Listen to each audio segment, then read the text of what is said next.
Samajwadi party की booth प्रभारी बैठक संपन्न। उद्योग धंधे स्थापित कर 10,000 परिवारों के लिए रोजगार का इंतजाम किया जाएगा। दीप नारायण। प्रदेश में विधानसभा चुनाव नवंबर माह में प्रस्तावित हैं, जिसके चलते निवाड़ी विधानसभा क्षेत्र से समाजवादी पार्टी की घोषित प्रत्याशी श्रीमती मीरा दीपक यादव के द्वारा विधानसभा क्षेत्र के ग्राम पुची करगुआ में बूथ प्रबंधन प्रभारी की बैठक का आयोजन किया गया, जिसमें पुची करगुआ क्षेत्र से संबंधित 25 बूथ के प्रभारियों ने बैठक में सहभागिता की। इस अवसर पर मध्य प्रदेश समाजवादी पार्टी के पूर्व अध्यक्ष एवं पूर्व विधायक दीप नारायण सिंह ने कहा कि निवाड़ी विधानसभा की विकास की वास्तविक वागडोर बूथ प्रभारी पर है और जनता का आशीर्वाद मिला तो हमारा प्रयास होगा कि निवाड़ी विधानसभा क्षेत्र में बड़े बड़े उद्योग धंधे स्थापित हों, जिससे यहाँ के युवाओं को रोजगार मिले। और हमारा ये भी प्रयास होगा कि हम बड़े उद्योग स्थापित कर निवाड़ी क्षेत्र के 10,000 परिवारों को रोजगार का इंतजाम कर सकें। इसके साथ साथ शिक्षा की अच्छी केंद्र स्थापित होंगे, स्वास्थ्य की बेहतर व्यवस्था होगी, तभी हमारे क्षेत्र का विकास संभव है। श्री यादव ने कहा कि यहाँ के बच्चों को उच्च शिक्षा इंजीनियरिंग कॉलेज स्थापित कराए जाएंगे और अभी स्वास्थ्य सेवाओं के लिए यहाँ के लोगों को झांसी जाना पड़ता है। हम ऐसा प्रयास करेंगे कि स्वास्थ्य सुविधाओं के लिए बड़े बड़े केंद्र यहीं स्थापित हों, ताकि हमारे क्षेत्र के लोगों को अब झांसी ना जाना पड़े। श्री यादव ने बूथ प्रभारियों से कहा कि आप समाजवादी पार्टी की विचारधारा को घर घर तक पहुंचाएं। तुम्हारा वोट किसी को बनाने की अकेली हैसियत नहीं रखता, तुम्हारा वोट इस देश और प्रदेश को बदलने की ताकत रखता है। बशर्ते उस वोट के बदले में हिसाब सीख जाओ। तुम किसी नेता की मेहरबानी की जरूरत नहीं है तुम्हें। कोई सरकार तुम पर मेहरबानी नहीं कर सकती। तुम्हारे पैसे से तुम पर मदद हो रही है और मेहरबानी दिखा रहे हैं। वोट के पहले कहते हैं सेवा में हम, और जब सत्ता पहुंचाते हैं शासक की तरह बात करते हैं। बाबा साहब ने तुम्हें मालिक बनाया, वोट का अधिकार नहीं दिया, बल्कि इस देश की संपत्ति सब चीजों में तुम मालिक के तरह अधिकार रखते हो। अगर कोई सरकार है तो वो सरकार तुम्हारी सेवक है, और कोई प्रशासनिक तंत्र है वो तुम्हारा सेवक का भी सेवक है, यानी गुलाम का गुलाम के नाम। लेकिन देखो तो आप मालिक की हालत कैसी है।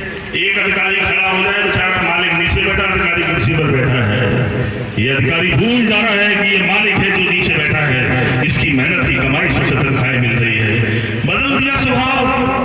पुलिस वाले खड़े हो जा रहे चेकिंग करने के नाम पर, और चेकिंग के नाम पर ऐसे अपमानित कर रहे हो जैसे मालिक हो ये। क्या संविधान ने नहीं अधिकार दे दिया? क्या बाबा साहब ने लिखे संविधानों में क्या उनके पास ये अधिकार था कि तुम किसी को भी बिना कारण अपमानित कर सकते हो? ये अपराध की श्रेणी में आता है, उस पर मुकदमा लिखाया जा सकता है। आप बिना कारण किसी को परेशान नहीं कर सकते, व्यवस्था के नाम पर अपमानित नहीं कर सकते। लेकिन हमने देखा यहाँ जब यहाँ के विधायक दरोगा से पैसा लेंगे तो फिर जनता को तो बेचारों को अपमानित होना ही पड़ेगा। जब तुम्हारे अंदर ही ईमान बना हुआ है तो कैसे तुम सम्मान से जीने की बात कर सकते हो? मैं तो सिर्फ आपसे कहने आया हूं कि बहुत दिन तक संकट काटा है आपने। समय के बाद ये समय फिर बहुत महत्वपूर्ण है। दोनों दलों के बीच में बड़ा मुकाबला है। भीड़ का हिस्सा तो किसी को बना सकते हो, लेकिन निवाड़ी के लोगों तुम वो हालात भी बना सकते हो कि भोपाल में कौन बैठेगा ये तय करने का पावर तुम्हारे हाथ में होता है। तुमने सबको मौका दिया। समाजवादी पार्टी के साथ हालात भी ऐसे हैं। मैंने कहा गठबंधन में हम लोग जा सकते हैं, मैं खुली बात करता हूं, लेकिन गठबंधन मेहरबानियों से नहीं होता। अगर कांग्रेस हमारा यहाँ साथ देगी तो हम वहां कांग्रेस का साथ देंगे। जानते हो क्या स्थिति है?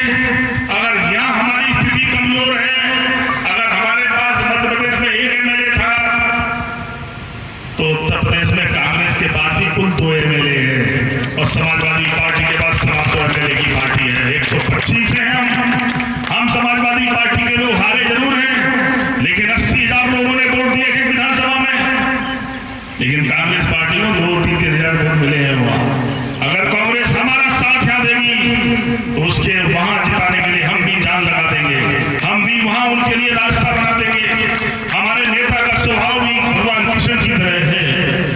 कहते नहीं है भगवान कृष्ण और सुदामा की मित्रता की वो दास्तान जो पूरी दुनिया में अपने आप में मिसाल है। कहते थे दोस्ती में भगवान कृष्ण सब कुछ दिया